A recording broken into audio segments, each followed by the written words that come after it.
Reprise bientôt de la chasse aux lions et aux léopards en Zambie. Le démarrage sera pour la période de chasse 2016-2017.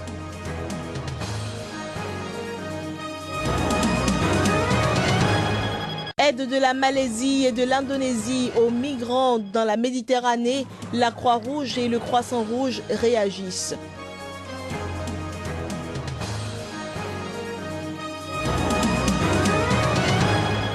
Grève hier de milliers d'agents de santé à Paris. À la base, la réforme du temps de travail à l'assistance publique hôpitaux.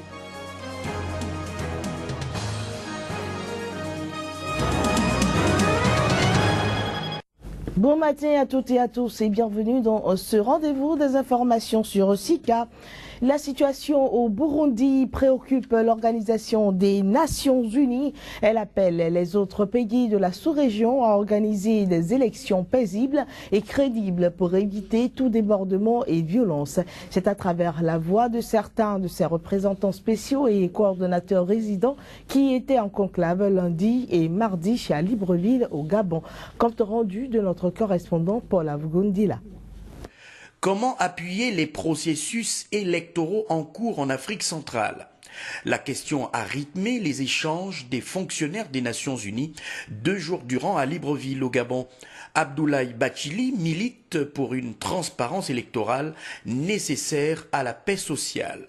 Que les élections deviennent une procédure normale, régulière, à partir de règles bien établies, acceptées consensuellement par les différents segments de la société.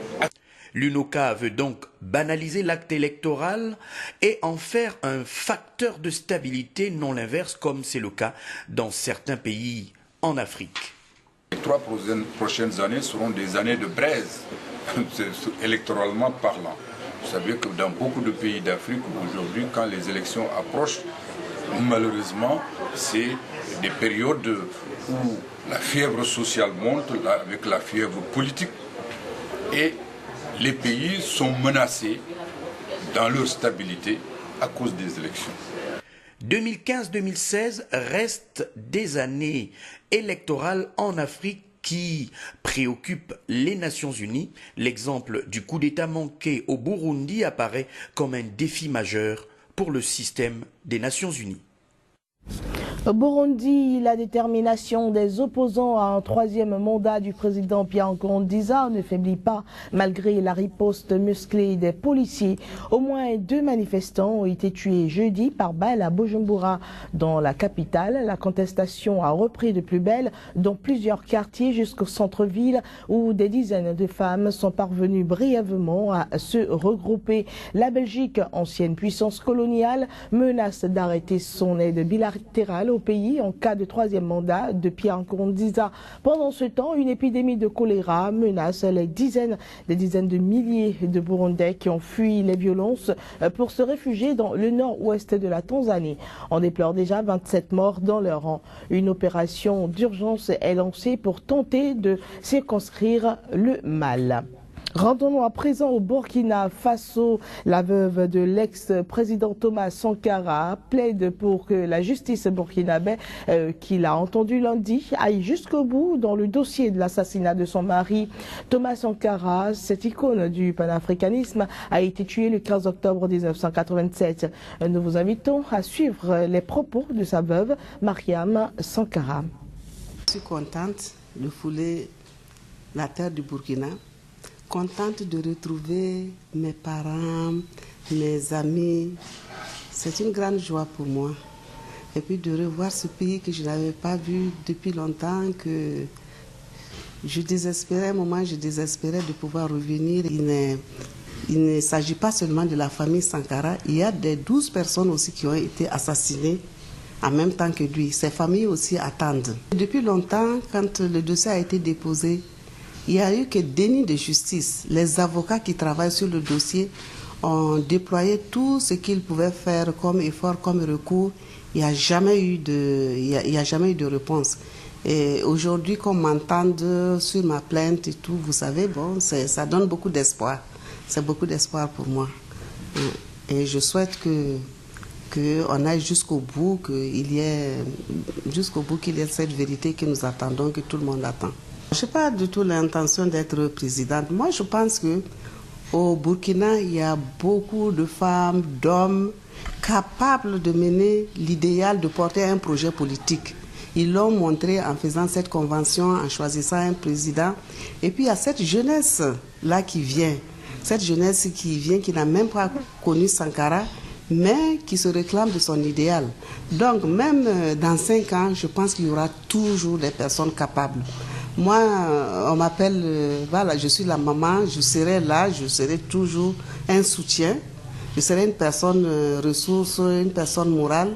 Mais bon, je ne pense pas que c'est à moi de conduire cet idéal, de conduire un projet de société. Au Bénin, la diaspora s'engage une fois encore à porter sa pierre à l'œuvre de développement entreprise au lendemain de la cession du pays à la souveraineté nationale et internationale. Le défi est lancé cette fois-ci par une nouvelle génération d'hommes d'affaires avec à sa tête Ladislas Prosper Agbessi, chef d'un groupe d'entreprises basé à Johannesburg en Afrique du Sud et président de Pan-African Business Forum. Ladislas Prosper Agbessi intervient sur des propos recueillis par Joël Etonji et Floris Doussa. Il y a eu des avancées dans ce pays. Il y a eu un grand travail qui a été fait. De tous les régimes qu'on a connus, il y a eu un grand travail qui a été fait dans ce pays. Mais le changement radical que prône notre équipe, la jeunesse, les femmes, il est temps que nous asseyions ensemble pour définir ça sous une base de réconciliation et de paix. Il y a une crise dans notre pays, dans mon pays. Nous devons ensemble, entre autres, se pardonner les uns les autres, trouver un chemin commun. Il n'y a pas un Béninois du Nord, il n'y a pas un Béninois du Sud, il n'y a pas un Béninois de l'Est, il n'y a pas un Béninois de l'Ouest. Nous sommes Béninois. C'est ça notre identité que nous devons vendre à partir de maintenant. L'avenir du Bénin, c'est tout le peuple béninois. C'est un peuple qui étonne et qui étonnera encore. Je crois que le moment est là, avec la vision de beaucoup de Béninois que nous sommes, qui avions quelques objectifs de développement. Je suis conscient, avec le grand travail que nos grands frères, nos parents ont fait depuis 1960, je voudrais parler du père de l'indépendance, en l'occurrence, son Excellence Hubert Koutokou Maga, en 2016, va naître un espoir pour le peuple africain à partir du Bénin. Un changement radical de développement. La Zambie autorise de nouveau la chasse aux lions et aux léopards, interdite depuis janvier 2013. C'était après un scandale de corruption à la tête de l'organisme public chargé de la protection de la nature et des permis de chasse. La nouvelle a été portée par la ministre du Tourisme. La chasse aux lions démarrera durant la saison de chasse 2016-2017 et de façon très prudente, au dire de l'autorité. Celle des léopards sera rouverte cette année. La Zambie avait rouvert les safaris de chasse pour les autres espèces sauvages en août 2014 afin de refaire entrer de l'argent dans les caisses de l'État grâce aux droits de chasse. La raison pour laquelle nous avions mis en place une interdiction venait du fait que les régulations n'étaient pas suffisantes. Désormais, il y a de très bonnes régulations qui ont été mises en place pour réguler la chasse aux lions et aux léopards. Ce n'est pas parce qu'on a supprimé l'interdiction que l'on va les laisser se faire tuer sans distinction. La ministre a assuré que les mesures seront prises pour qu'il n'y ait plus de plaintes pour corruption et que seules les personnes répondant aux critères puissent avoir un permis. Le nombre de lions en Zambie est estimé à environ 4000 et la population de léopards à 8000. Un niveau jugé satisfaisant et suffisant pour ouvrir la chasse selon la ministre. Mais la nouvelle ne fait pas la joie des défenseurs de la nature qui y trouvent un désastre. La ministre renchérit. Nous chassons les vieux lions mâles. Ce sont des lions qui ne peuvent pas se nourrir seuls. Ils profitent des communautés auxquelles ils appartiennent et attaquent les êtres humains et provoquent des conflits humains-animaux. Donc ce sont les lions qui vont être chassés et il sera interdit de chasser un lion ou un léopard de moins de 5 ans. La chasse est un produit touristique, tout comme les safaris. les offres d'aventure, visites de sites historiques ou culturels. Il y aura toujours des gens pour protester et dire que vous épuisez les stocks, mais il existe des règles. La chasse au gros gibier est courante dans toute l'Afrique australe. Elle génère des recettes substantielles, permis délivrés selon un système de quotas et rachetés par des agences de safari spécialisées. Bien que controversée, elle est considérée par de nombreux experts comme un moyen efficace de protection de la faune sauvage à long terme. En France, plusieurs milliers d'agents des hôpitaux parisiens sont en grève contre la réforme du temps de travail. Ils se sont rassemblés jeudi pour dire non au projet de Martin Hinich. Les manifestants ont été évalués entre 6 000 et 7 000 sans compter les personnels assignés. Vêtus de blouses blanches, les personnels se sont rassemblés devant le siège de l'assistance publique Hôpitaux de Paris, près de l'hôtel de ville de la capitale. Tous les syndicats ont appelé à cesser le travail. Les médecins, qui ont un statut différent, ne sont pas concernés par les réformes de l'organisation du temps de travail. Une infirmière de l'hôpital Georges Pompidou expliquait au nom de ses collègues assignés à l'hôpital qu'il y a des choses qu'on ne peut pas accepter. Il faut que Martin Hirsch retire ce projet. Il n'est pas admissible, il n'est pas acceptable. Demander au personnel hospitalier de venir travailler plus longtemps pour permettre à l'hôpital de faire des économies est le plus mauvais choix qui soit, dans une situation où les personnels sont déjà exposés à une très forte dégradation des conditions de travail, de leurs conditions d'exercice professionnel. Il nous faut des repos et c'est pour ça que c'est important qu'on garde nos RTT pour pouvoir se reposer, pour pouvoir continuer à soigner correctement les patients parce qu'ils nous voient déjà fatigués, parce que quand on commence à 6h45 du matin, on se lève à 4h. Il faut qu'on ait du temps pour se reposer. On ne quitte pas le travail au bout de 7 heures, c'est pas possible. Il y a des gens qui font des chocs septiques à n'importe quel moment, qui font des réactions aux greffes, et donc en réalité, sur le papier c'est 7h36, mais c'est 8h, 8h30. Les manifestants dénoncent cette pratique qui consiste à appauvrir les hôpitaux publics au détriment des firmes de recherche et les actionnaires des grosses entreprises. Une délégation des manifestants devait être reçue par la direction de l'assistance publique Hôpitaux de Paris.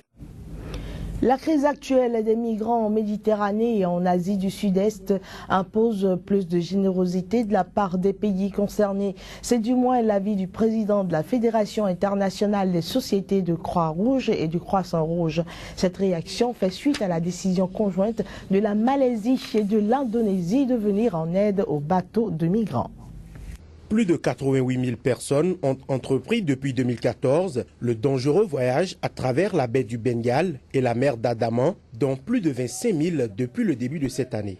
Suite aux condamnations de la communauté internationale, la Malaisie et l'Indonésie ont fait volte-face et annoncé qu'elles ne refouleraient plus les bateaux de migrants qui fuient la misère et les persécutions.